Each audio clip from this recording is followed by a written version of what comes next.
Light animation po ay huling namataan. Itong si Bagyong Dante, 735 kilometers po east-northeast ng Itbayat, Batanes at taglay ang hangin na 75 kilometers per hour pa rin malapit sa kanyang gitna at may pagbugso hanggang 90 kilometers per hour. Patuloy po itong kumikilos northwest sa bilis na 30 kilometers per hour. So may kabilisan po ito sa ngayon at kita dito sa ating animation na palabas na po siya ng ating area of responsibility either mamayang hapon or gabi. Samantala, itong ating monitor pa na isang bagyo na mas malapit sa ating kalupaan.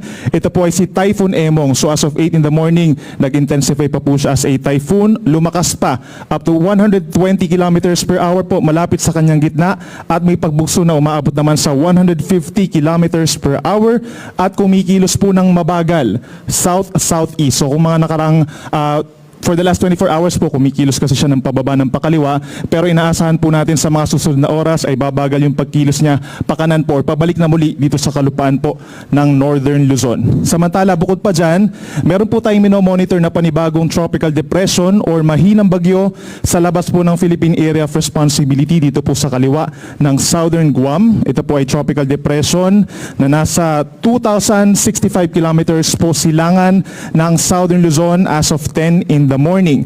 Base naman po sa ating analysis, wala itong direktang epekto po sa ngayon at hindi naman inaasahang papasok ng ating PAR dahil kikilos po ito pahilaga dito po sa may North Pacific Ocean.